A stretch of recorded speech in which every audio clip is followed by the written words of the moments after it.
That is good.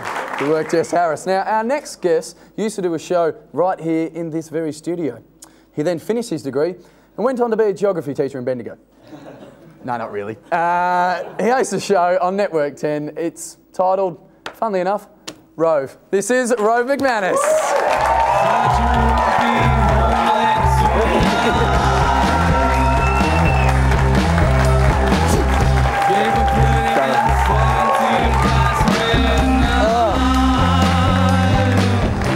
If we were two women, we would be so mortified right now.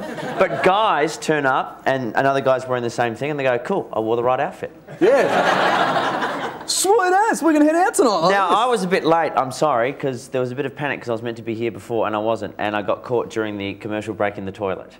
Really? Yeah, and it's the girls' toilet. So there was this moment where I thought someone from the audience during the ad break is going to go to the ladies' toilets and I'll be locked in a cubicle and they go, I knew it! But thankfully, everyone held their bladders, so that's good. Now, does it feel good to be back? It does. It's, you know, people at home don't know when I go, oh, because we used to do it from over there and the band was over here. And you go, the box is still the same for me, so it doesn't matter.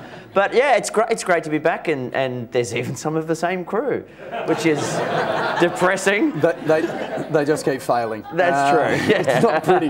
Now, funnily enough, because if you don't know, obviously, Rove, you started off in the loft. Yes, I did. When did that start? That was 95, I think, 96. And I think we've actually got a bit of a clip. I hope so. Let's have a look if we can roll the footage.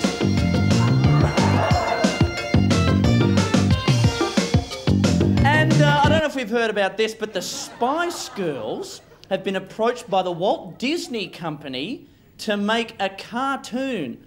A Spice Girls cartoon, much like the Brady Kids did. Do you remember the Brady Kids cartoon years ago? And I don't know, I'm thinking if I want to see a bunch of two-dimensional, crudely drawn women lip-syncing badly to a bunch of songs, I'll go to one of their concerts. I won't switch on the damn show. Wow, topical. Very topical. It was topical. Still holds weight. I think that was nice. Gotta love the Spice Girls for still being around and not making that joke work all these years later.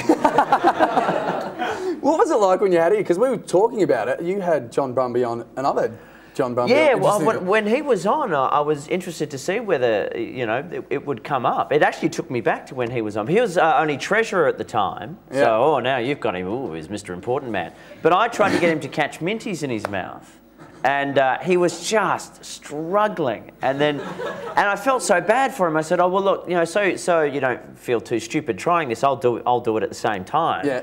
And I got mine first time, and it just made it all the worse for him. But all these years later, look at him. He's done well, and he's come back, and, you know, you didn't make him do anything foolish, which was good. No, we didn't. It was a good, interesting interview. When he actually came here, he had a federal police officer that came in and kind of went, check the place. Oh, he's sold out, man. And I said... None of that when he was here. I said, to be honest with you, if we've got a terrorist in here, I'd feel like it's a compliment because I'd fly under the radar of Al-Qaeda, to be honest with you. Hey, that's a good point. Wouldn't that be really cool if, like, you were part of, like, a major terrorist threat? Yeah. And you get shut down, you'd be like, awesome. Like, how would that... It's like you go, we're totally important. Yeah. Like, Osama just comes up and goes, okay, you found me. Well, it's like when we... I was like, like every year prior to the ARIA Awards, because it's a big venue and there's going to be a lot of people in, we get sniffer dogs in. Yeah. And they're bomb-sniffing dogs, but the music industry aren't aware of that. And I've never had so much enjoyment as when the sniffer dogs are going through the corridors and you just hear toilets flushing in every dressing room. It's like that backstage here. Yeah, absolutely. It's just whiz fizz, but good times. It's good fizz though. Yeah. You do good fizz here. You're telling me.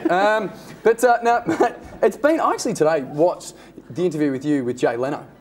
And, oh, right, yeah. And to think that you've come in 10 years from here to your show, and then you're over in the US getting interviewed. Yeah. Was that the plan? Was that always From the very get-go here, it was to get a gig on The Tonight Show, which was really cool. So, you know, especially for me, because that's, you know, for people like us who do this job, it's shows like that make it possible, and that's the reason any show like this exists. Mm. And I've been on it, and they don't know who the hell I am. I'm still waiting for them to for me to walk out and someone go, hang on a second, why do we book this guy again? But yeah, it's really good. And it's a machine. They're every night of the week. And, you know, I don't know how you'd go having to do this every night. You would just... You just, I don't know why you do it. In the fact that I don't get paid, I'll just be here gaunt, just going, change.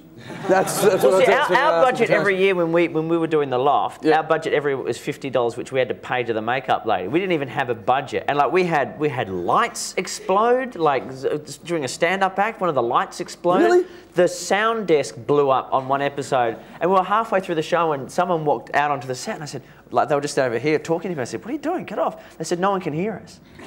So I had to do the rest of the show holding up a sign. It was like a Bob Dylan clip where I just kept pulling words off all the time. Well, we're actually the same. We couldn't afford a fashion designer, so the girls just saw your outfit and went, "You'll do." That'll do, yeah. Now, did he bring a spare? Now, a couple of things before you do go. Rove, this is actually my mum just here in the audience. She's got something... Wow, she's hot. Yeah. Your mum is so hot. Mum, you've just got something you want to say. Oh, sorry, that one there. Is there something you just I thought want to it was say? that one there. Yeah. Finally. Yeah, finally. Mum said hi, because for 10 years you've asked me to say hi. She finally returned the favour. So... Now I never have to say it again. Yeah. You. And done. Thank you. Yeah. Now, thank you so much for coming down. It's been a pleasure. It's great to be back and get to sit on this side. Yeah. Oh, do you want to...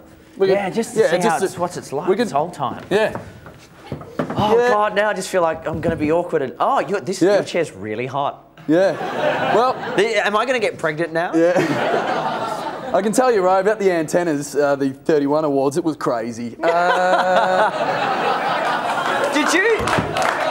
I don't know how obvious it was just then, because when you don't know a chair, this is obviously your chair. When you don't know the chair, no, it's my chair, yeah. And when you lean and it's got a slight little give to it, and it's just that moment where every single part of your body just shits itself at once. And that happened to me. And so anyone who's watching would just gone, "Oh, it's Rove. It's lucky. It's never forgotten how to." And I just. Now, we'll be right back. Finally, Rove, who'd you turn gay for?